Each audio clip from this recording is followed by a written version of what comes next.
What's up everyone? This episode of DevTips is dedicated to everybody who watches this show at work. I know who you are. Before we start the show, I want to ask, is anybody else going to VidCon this weekend? If you are, hit me up on Twitter at DevTipsShow and let's, hang out for a bit. Also, before we get started, I want to say that this series that we've been doing lately has been the most tiring one I've ever done. There's a big difference between coding and talking about a few snippets and then trying to code an entire page on camera. I feel like every week I'm working on these videos to the last minute. In fact, this is the second time that I recorded this entire video. I messed up on the audio. It was really bad, really frustrating. But it's also been one of the most inspiring video series that I've done here on DevTips. You guys have been so awesome with your likes and your shares. Your comments are awesome and helpful. And in fact, if you're watching these videos and you're not reading the comments down below, you're missing out about half of the value right away. Indeed, a few of you have even gone out of your way and directly contributed to the project that we're doing via GitHub pull requests. And that is where we're going to start our episode today. So instead of moving on to the next part of our project, I want to stop for a bit and talk about collaboration over GitHub and look at the pull requests that have been submitted by you guys. Also, I have a short list of things that I myself want to fix up and kind of get in order before we move on. Okay, super fun times. Let's do this. Okay, here we are with our project up to date. We have the header here, the about section that we did last week, and the footer. So a lot of the things that we're doing this week are building upon and kind of refactoring these things that we've done previously. So if we go to our DevTips GitHub page, we can find our project that we're working in right now called Artist Theme. In the Artist Theme, we have a few pull requests. Now there's a lot of things that I wrote down earlier that I wanted to kind of refactor for this next video, and not surprisingly enough, it was the same thing that was on your guys' mind. We have a few pull requests here from a few people who wanted to help the project, and I'm really excited about it. So let's take a look at the first one. The first one is from Kilua13, and Kilua is, let's take a look at the changes. Here's the commit. Kilua is adding using a mix-in from Bourbon of the order. Order, instead of writing the standard CSS, is using a mix-in which will output the different vendor prefixes. So that's pretty cool, and I definitely want that. So I can just go ahead and just pull in this commit right away because I know that it's exactly what I wanted. So I'm going to go back and go to the conversation, and I'm going to merge this pull request.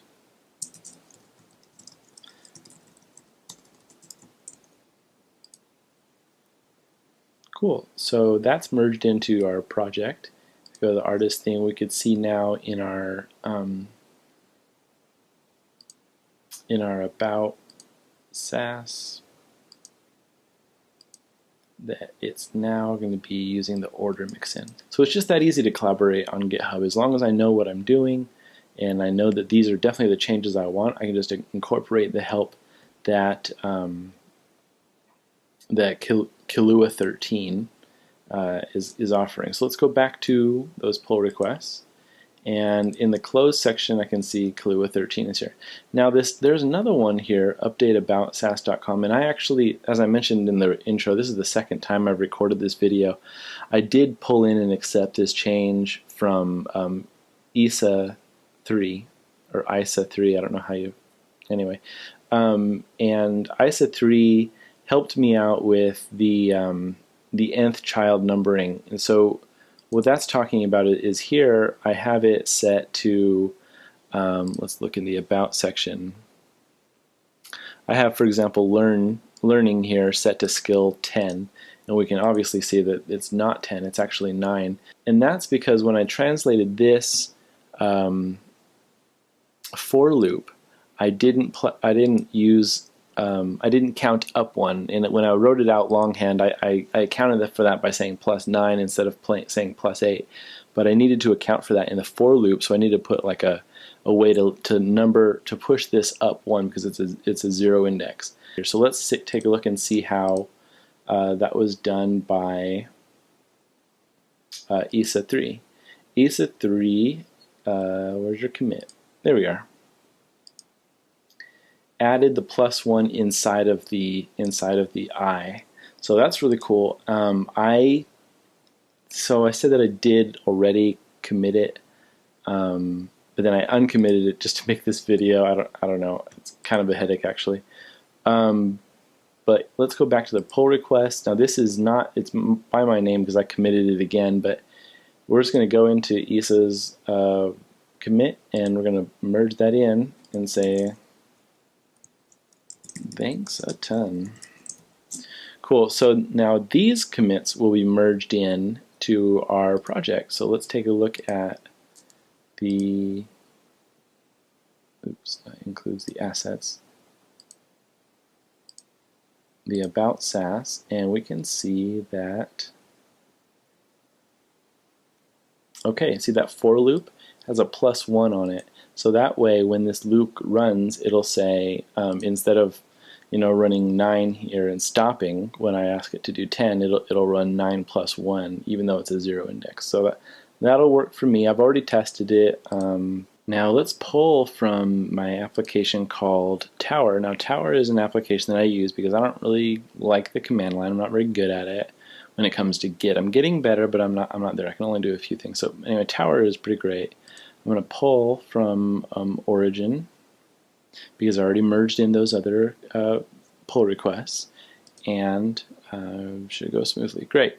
So the first thing I'm going to see when I refresh this is, number one, this should be all the way to 10, how it was, because we have that +1, and we just want to verify that it looks true, and I'm going to refresh.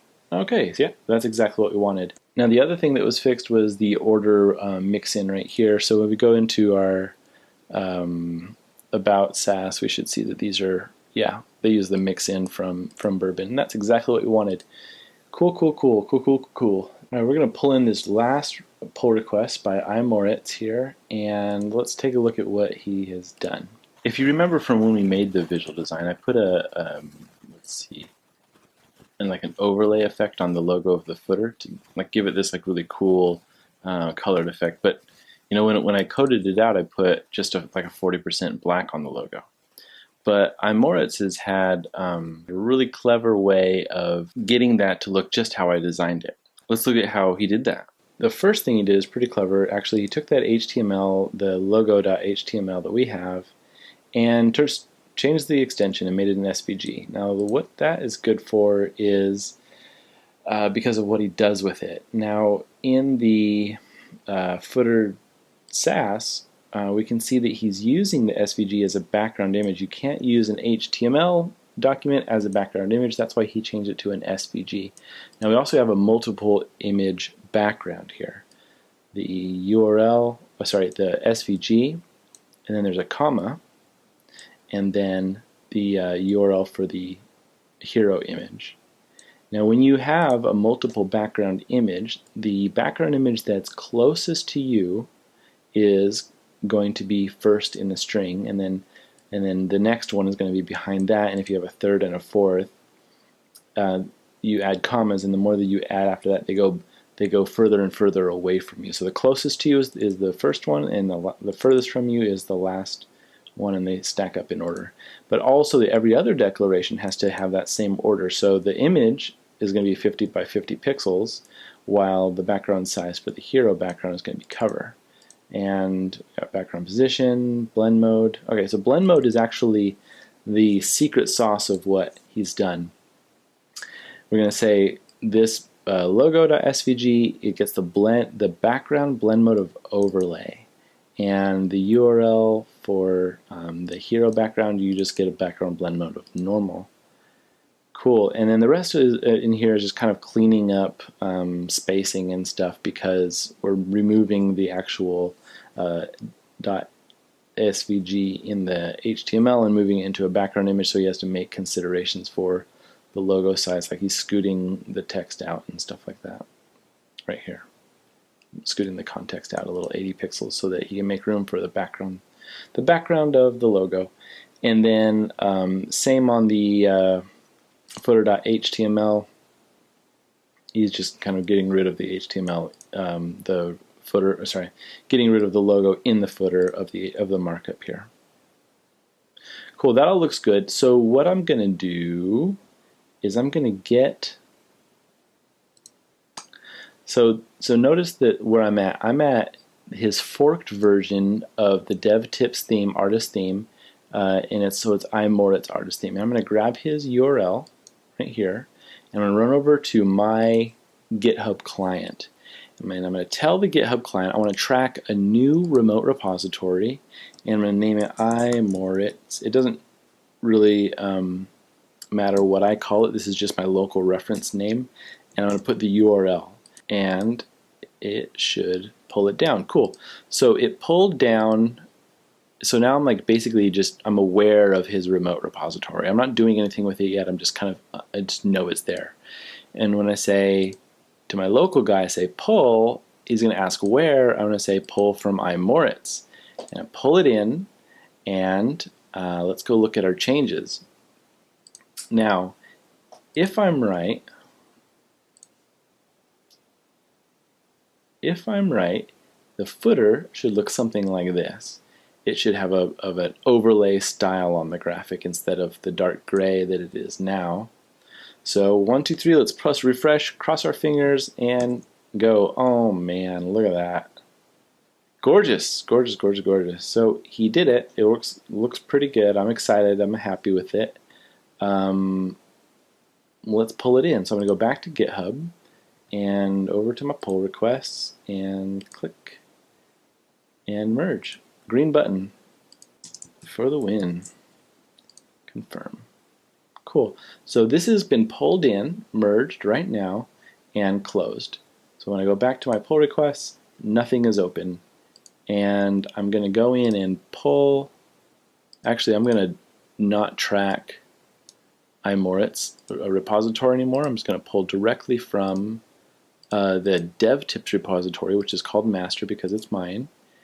Pulling it in, and I'm going to go here, refresh. Everything should still look good. Nothing should have changed because I didn't change anything, but I just wanted to make my local work sync up with the remote repository, and that's kind of where I'm at now. Like, this is the most current version anywhere on the planet of this repository, and it's on synced up with DevTips repository. That's cool. Now I'm really excited that you guys did this. So I mean, this theme, I mean, DevTips is kind of like, I don't know, grown a little bit.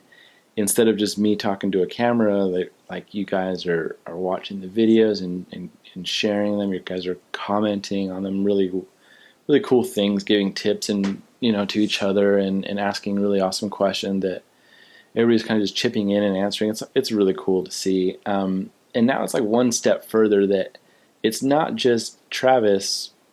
I just spoke of myself in the third person. It's not just me kind of making this thing in front of you. It's so cool because it's actually one step further. You guys are now a part of DevTips. I just can't express how cool that is. So I have a small list here of things that I've done. I have a small list of things here that I want to do for this refactor, and the majority of the big things were actually taken care of by these three heroes. But there are a few more things. So the first thing is like write an actual paragraph. That lorem ipsum is lame ipsum. Ha ha ha, a little design joke. So that's what I'm talking about is right here.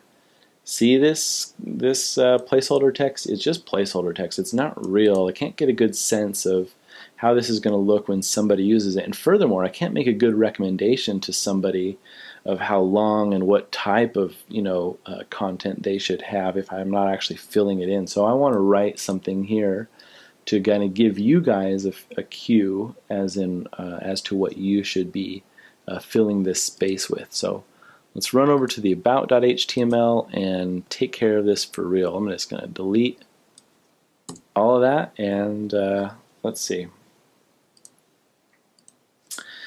All right. Well, capitalize a sentence for starters.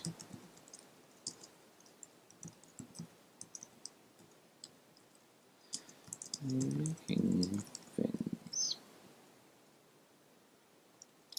Travis specializes in making things for human people. Most of the things he makes are like computery stuff. They're digital interfaces. That sounds better than computery stuff. Maybe. But I want to talk about a few of the other interests I have. He also puts effort into crafting.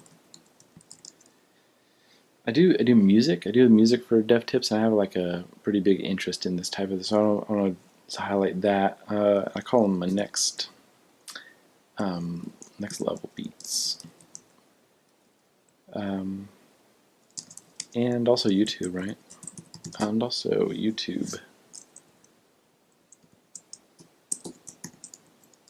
videos about making codes happen. Alright, that's a pretty good paragraph. So, I mean, I don't want to talk too much about like the tone of writing, but your copy matters, right?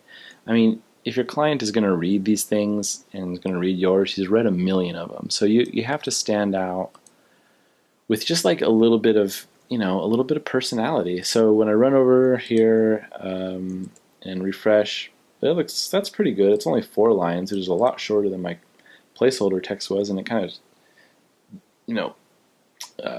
cinches up the space here, so it makes it a bit more scrollable.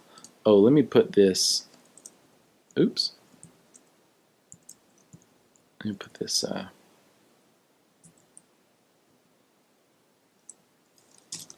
make things for him, people. I want to put a bold in here so I can, I like that lead. I like the way it looks.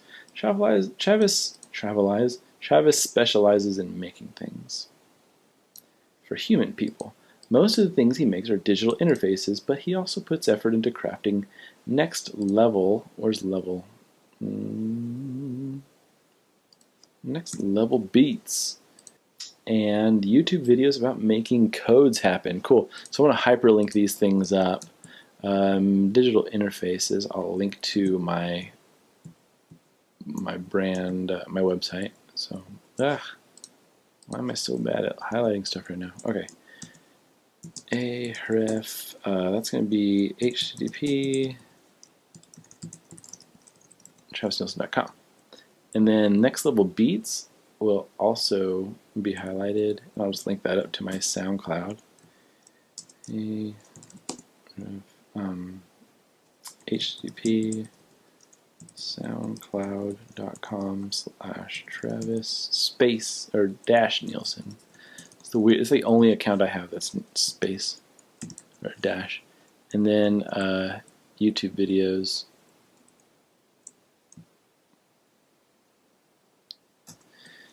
HTTP. Oh, whoa. Hey, Href. Hey, Href. YouTube.com/user/DevTips. Did you guys know the name of this channel is actually DevTips for designers? The initial idea was to make a channel to help designers to get better at coding, but turns out more than just designers want to know about code, so that's you guys. Okay, let's plus refresh over here and see what happens. Okay, it looks cool, but one thing, right? Like these links are blue. They are blue. They're blue. Why are they blue? They're blue because, let's get rid of all this mess here. They are blue because our base is defining our links as link color. Link color is defined in the tools in the vars. Actually, this is still in base. Link color. All right, so what I want to do right away, I know that I want to move this up here, and that way I can make link color an accent. Now let's refresh. Good, nice gold color. Cool, looks really good. I think I really like that. My face is even gold. Oh, speaking of which, this face is kind of serious and it doesn't like really portray the tone here. So I made, I have this other image of my face, which is kind of silly face, but and in fact I call it the Travatar. I use this face for some accounts. I don't want to use that instead here. You know, everything should be considered like with the tone and stuff. And where's my Travatar? Face image. Oh, this is in the CSS. Weird. Why did I do it that way? In the about.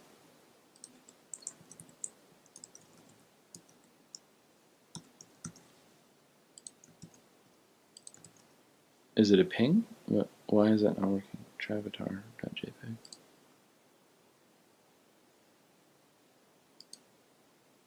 Oh, what is it doing there? It's supposed to go in your images. Okay. There it is. Okay, so this is just pointing out a big problem that I had actually with I just kind of didn't do it right. I didn't do it right. Now look at this image. Here's what happened. This face, look at that. It's a square image with a circle in it. Like, so the image is actually circular. But I know that like the whole site is based on, you know, like circles and stuff. So like, why would I leave it up to, you know, leave it up to whoever's going to put their face in here to get it wrong? If not that you guys, you dev tippers, are going to get it wrong, but generally, if we're building a template for somebody, you want to take the obnoxious choices away from them, or at least the obnoxious tasks, right? It's not really a choice. I mean, it is, but like you know that the style of it is based around hard lines and circles. So why would I have a squared image? There's no squares anywhere else. So let's take a look at making this proper. Oh, I just noticed this when I tried to change the URL of the Travatar, that the Travatar is actually in the SAS right here, which, you know, it makes a lot of sense if you're going to be deeply controlling the if you're going to be editing the SAS. But if I want to make this as easy as possible, I want to level these things out. I want to bubble these things up to the configure file, really. So check this out. Somebody's already defined the name. They've already defined the description in your email. Avatar, Travatar.jpg. Okay, save that. Go into the about, and we're going to cut this. All right, face image. And also, okay, well, first let's run into the about HTML. Face image, and then I know what you're thinking. You're thinking, whoa, Travis has gone crazy. He's doing an inline style. And you know, you're probably right. But the point of this inline style is that it makes it easy for the next person. Sorry, that's not what I wanted to do. It makes it easy for the user who just wants a quick template for their website to fill in a quick configure file, and all of a sudden, boom, they have a beautiful website. So here's how we do this. Now, because it's in the configure, this is a site-wide, I already talked about it when I did this, but it's a site-wide variable. So I'm going to say site.avatar. And I actually only did the URL of it. Let me see here. Yeah, so I want you to say background image URL Travatar. That's the part that needs to be templatized, not this part. Right? Is that right? That's right. Refresh. Nope, didn't work. Why not?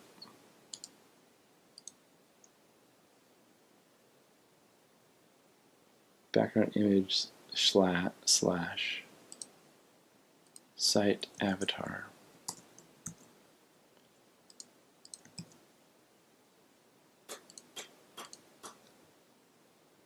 Oh, I know why.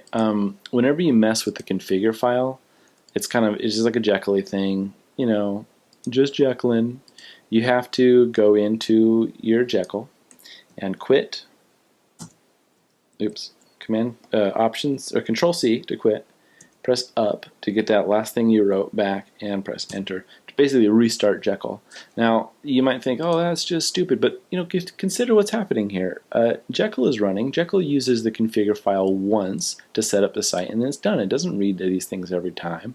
So it makes sense that we have to restart Jekyll again. So when I restart Jekyll and press refresh, there should be my face. Dang it, where's my face? Okay, well, at least I did it right here. URL, assets, image, travatar, JPEG. Why is that not working? TRAVITAR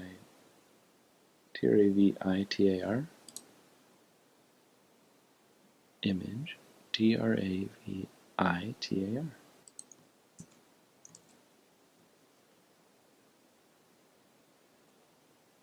Oh, that's weird. I have URL inside of this background image. What did I do?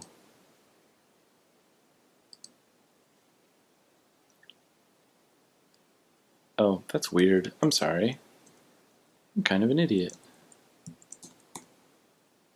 Okay, and background images. Oh my goodness. You guys watch this stuff and you're like, yeah, well, I knew that the whole time.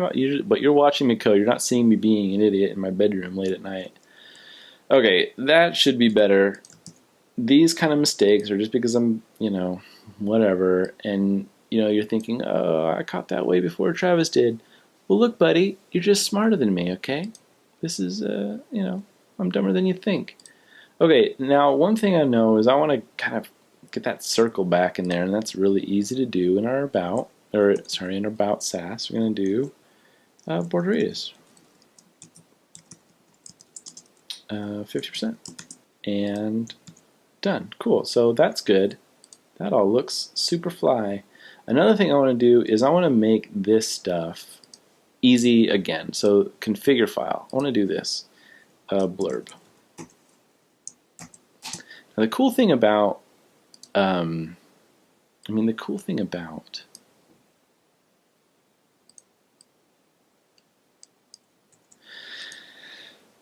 cool thing about this config stuff is that you can do all of it. You can put markup inside of this. So if you know what I mean? That's pretty cool, right? It doesn't need to be just plain text. You can put strong tags. You can put links and stuff in the configure, and then when I go in the configure here and I write mustache site dot blurb mustache save. I'm going to restart my server because I remember that when I'm doing Jekyll-y stuff and I edit the config, I need to restart my server. But look at that. It's done. No changes. It just... Anyway, so this makes it easier for somebody coming behind me to, to customize this theme and then write their own blurb right here. Ideally, they'd only have to edit two things, right? Like a settings Sass, which I have as called vars. Maybe I should change that to settings, and a configure file for the content and style. That's cool, right? And they gotta go in here and change these labels, but we're not going to take this too far. Great. Let's go back over and take a look at move the color defs to the user. Okay, did that. H3 general style. Okay, so what I'm talking about here is I have an H3 in my about section. H3 is a general kind of style. It shouldn't be here. This is too specific of a Sass document for a general thing like that. So I'm going to go into base and put it under my body. Yeah, that's pretty easy. That's just what I wanted to do because it doesn't make sense because there's other, there's other sections that are going to have H3 that need this exact same style, but I was hogging it in the style about.sass, so it's dumb. It would have worked out the same, really, but for legacy's sake and for having clean, organized, and modular code's sake, we're going to make sure that the declarations and the styles for specific things go where they're supposed to go and not anywhere else. So, oh yeah, did I do this? The profile image should be easily replaceable and not a circle graphic. I think we already did that. Configure easily replaceable travatar. Okay, cool. The header image should be easily replaceable. Also, okay, so that's going to be the background. bg-image is going to be what? What are you going to be? Header.sass. This guy. Hero alt. Let me pause this. I just noticed this is kind of lame. I have this really cool graphic style here, and then at the top I have this boring gray one. What am I doing? So why don't we just merge the code for both of these and kind of like take care of it like we should, and then we'll go back into making sure that this image header is easily replaced, because we want it to show up in both of them quite easily. So this is how we're going to do that. We're going to go to the footer where this cool stuff is, and I just noticed something I want to change here. I want to call this background image, and I want to make another declaration called background repeat, no dash repeat, no dash repeat. And then I can take that off here, and center you're already taken care of right here. Okay, now the reason I did this is because when you do background image as a shorthand like this, like as it was, it can be a little bit conflicty with background size, and I'm not sure about background, but background size can be sad if it thinks that background is not including it. I'm just talking stupid right now, but background size can be conflicty with background shorthand. So I want to break everything out into like their longhand phrasing. So I'm going to say background image right there, just so I can be safe. And I'm going to take this and go into my placeholders. I'm going to call this placeholder bg.img or -img, and there we are. Now go back into my footer and go @extend bg.img. Now nothing should have changed right here. Nothing should have changed. In the actual rendered CSS code, the only difference, where is that rendered CSS? Where did you go? Oh, you're in site. Let me show you. The only difference is that instead of the footer, where's that thing? Where's the footer code? Okay, instead of that footer right here having the background style for it, it's going to be right here, right? You just moved it up. It took these styles and moved them under the placeholder selector of dash background image. This doesn't benefit us as is, but I want to make this snippet of code reusable. So when I go over to header, where's header sass? I can get rid of these two things, and I can write @extend background image. So when I go back over to CSS, we can see that there we are. This compiled our selectors on top. So they're both using this same declaration right here. Now I can control them better because I want to have the same image in both of them. And let's do that. If I want to say background image is going to be hero, like this, which I do. Config. Okay. Then that means that I need to take, again, this background image out of the sass and put it in the markup, similar to what I've done here with the face. Face. Ugh, header. It's getting late. My brain is slowing down. Okay, header. This is what I want. No. Yes. Right here. Okay. Style. Background image URL /assets /image /mustache site dot, was it background image, bg-img.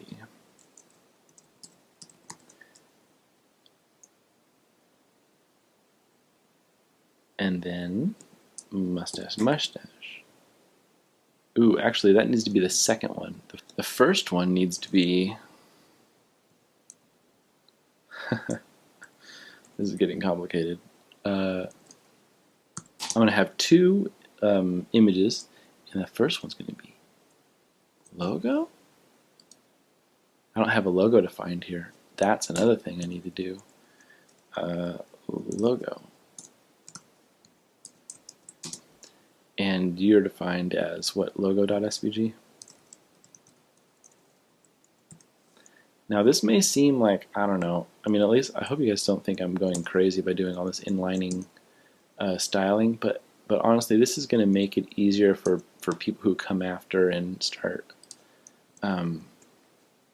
you know, inputting their own images here. It's going to make it a whole lot easier for them because they have just one central place and then it'll propagate throughout the site. We're doing a little bit of like the hard lifting right now. So logo.svg. Logo. Nope. Yep. That's what I want. And then this actually needs to be deleted. All right, cross your fingers. Let's see what we did is good. Oh, it's not. Let's restart our server. That's what it is, hopefully. Restart Jekyll and, good. It did work. Look at that. Super beautiful. I want to do the same to the footer.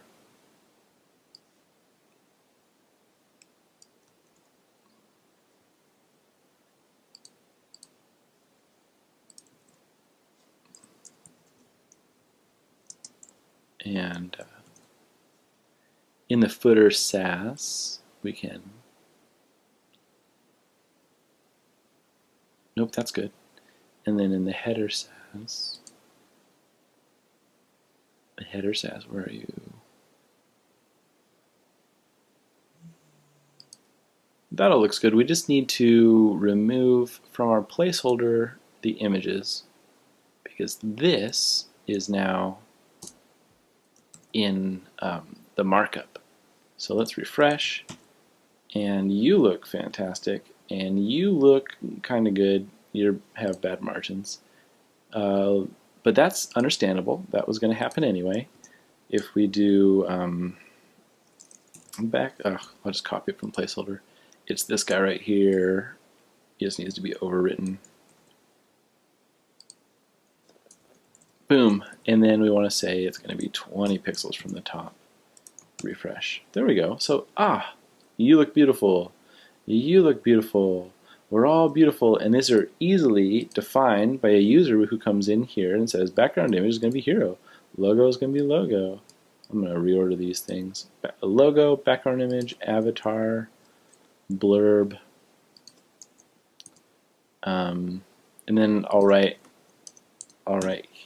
here. This is how you comment stuff.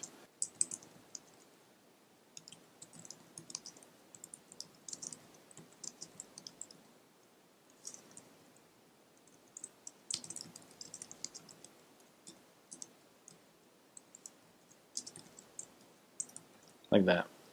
Okay.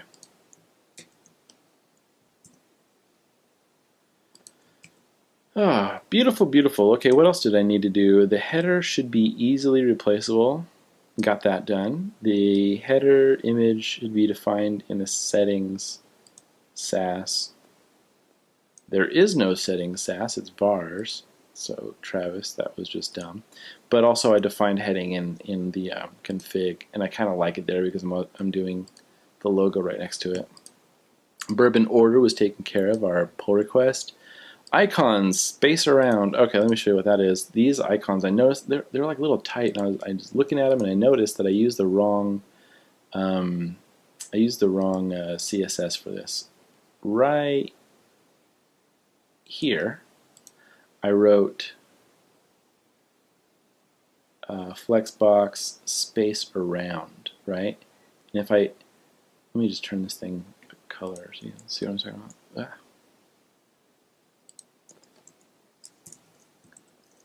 pink. Okay, so look at that. See that space right there? There is a flexbox area to where I can like make this pencil and this play button, or the YouTube play thing, all the way to the edge, and then it'll just give me a little bit more space between everything. Right now it's getting half of the space right here, and then one, one, one, one. So I'm not explaining that very well, but watch. If I take space around and make it space between, it spaces out better, right? That's the difference. And I like space between better. So I'm going to go into my SAS. Where are you? About SAS. And instead of saying space around, I'm going to say space between. That's what that is. And refresh. And it looks good. Looks good. All right, I like it. Okay.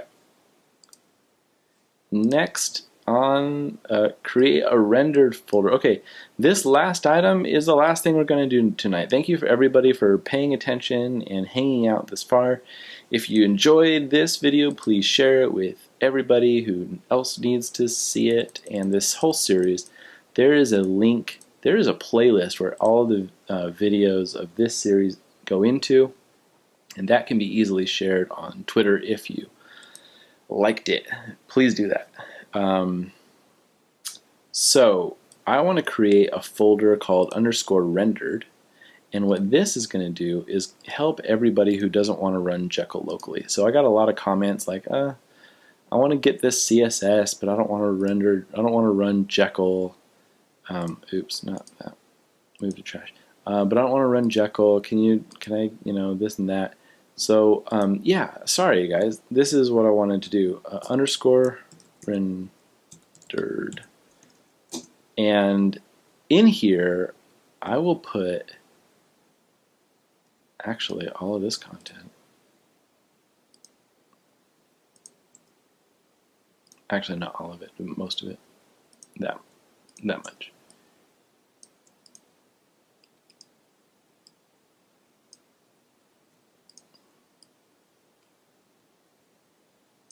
Now what I'm doing with this is I'm tricking Jekyll, because Jekyll will upload all of this stuff, but it won't include _site. In fact, if you look at my git ignore file, wherever the heck that is, I can't see it.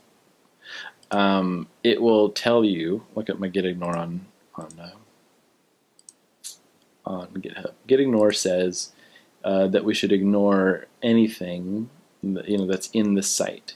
And that would happen anyway, even if I didn't define it in the git ignore file. But _rendered is going to show up now, and you guys can like watch. If I launch this in Chrome, it will just be,